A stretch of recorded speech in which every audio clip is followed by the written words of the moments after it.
ನಾವು ಯಾರೂ ಇದಕ್ಕೆ ತೆಳಗ ಮೇಲೆ ಅಂತೇಳಿ ನಮ್ಮಲ್ಲಿ ಇಲ್ಲ ಅಂತ ಹೇಳ್ತಕ್ಕಂಥ ಜಗನ್ನಾಥ್ ನಮ್ಮ ಜಗು ಅವರು ತಾಲೂಕು ಉಪಾಧ್ಯಕ್ಷರಾಗಿ ಅವರು ಎಲ್ಲ ನಮ್ಮದು ಭಾಳ ಆತ್ಮೀಯರು, ಭಾಳ ಒಳ್ಳೆ ರೀತಿಯಿಂದೆಲ್ಲ ರಾತ್ರಿ ಹಗಲು ಕೆಲಸ ಮಾಡ್ತಾಯಿದ್ದಾರೆ.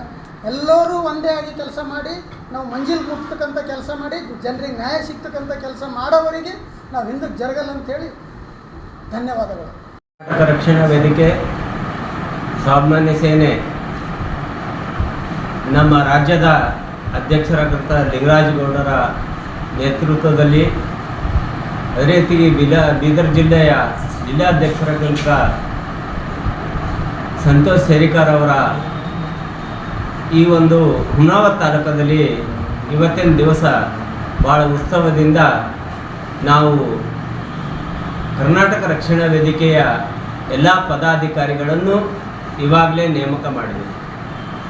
ಈ ಒಂದು ಸಂಘಟನೆ ಇಡೀ ಹುಮ್ನಾಬಾದ್ನಲ್ಲಿ ಈ ಹುಮ್ನಾಬಾದ ಎಲ್ಲ ಪದಾಧಿಕಾರಿಗಳ ಮುಖಾಂತರವಾಗಿ ಎಲ್ಲಿ ಭ್ರಷ್ಟ ಅನ್ಯಾಯ ಅತ್ಯಾಚಾರಗಳಾಗ್ತವ ಅದರ ವಿರುದ್ಧ ಧ್ವನಿ ಎತ್ತಕ್ಕಂಥ ಹುಮ್ಮಸ ಈ ಒಂದು ನವಯುವಕರಲ್ಲಿ ಅದ ಅಂಥೇಳಿ ನಾವು ಇವತ್ತಿನ ದಿವಸ ಸಿದ್ಧಪಡಿಸಲಿಕ್ಕೆ ಈ ಒಂದು ಸಭೆ ಮುಖಾಂತರವಾಗಿ ತಿಳ್ಕೊಳ್ತೀವಿ.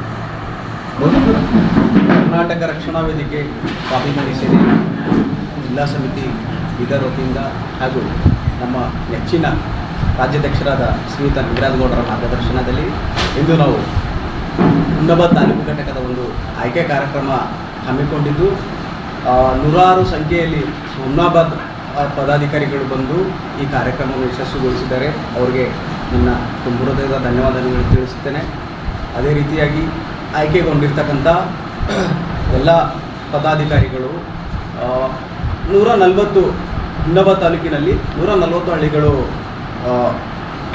ಇದ್ದು, ನೀವು ಎಲ್ಲ ಹಳ್ಳಿಗಳಲ್ಲಿ ತಮ್ಮದೇ ಆದ ಒಂದು ಶಾಖೆಯನ್ನು ಸದ್ಯದಲ್ಲೇ ನೀವು ಈಗ ಉದ್ಘಾಟನೆಯನ್ನು ಮಾಡಬೇಕು ಎಂದು ಈ ಮೂಲಕ ತಮ್ಮಲ್ಲಿ ವಿನಂತಿಯನ್ನು ಮಾಡಿಸುತ್ತಾ, ಅದೇ ರೀತಿಯಾಗಿ ನೀವು ಕನ್ನಡ ನಾಡು ನುಡಿ ನೆಲ ಜಲ ಸಲುವಾಗಿ ಹಾಗೂ ಅನ್ಯಾಯ ಅಕ್ರಮದ ವಿರುದ್ಧ ಯಾರೇ ತಪ್ಪು ಮಾಡಿದರೆ ತಕ್ಷಣವೇ ನೀವು ಧ್ವನಿ ಎತ್ತಿ ಇದನ್ನು ಸದೆಬಡಿದು ಭ್ರಷ್ಟ ಅಧಿಕಾರಿಗಳ ವಿರುದ್ಧ ಹೋರಾಟವನ್ನು ಮಾಡಿ ನಮ್ಮ ಹುಮ್ನಾಬಾದ್ ತಾಲೂಕಿನ ಜನತೆಗೆ ನೀವು ಬೆಂಬಲ ಸೂಚನೆಯನ್ನು ಮಾಡಿ ಇದ್ರ ಮುಖಾಂತರ ನೀವು ಒಂದು ಒಳ್ಳೆಯ ರೀತಿಯಿಂದ ನಮ್ಮ ಸಂಘಟನೆ ಬಲಪಡಿಸಬೇಕೆಂದು ತಮ್ಮಲ್ಲಿ ವಿನಂತಿಯನ್ನು ಮಾಡಿಕೊಳ್ಳುತ್ತೇನೆ. ಸಂತೋಷ್ ಶೇರಿಕಾರ್, ಜಿಲ್ಲಾಧ್ಯಕ್ಷರು, ಕರ್ನಾಟಕ ರಕ್ಷಣಾ ವೇದಿಕೆ ಸ್ವಾಭಿಮಾನಿ ಸೇನೆ.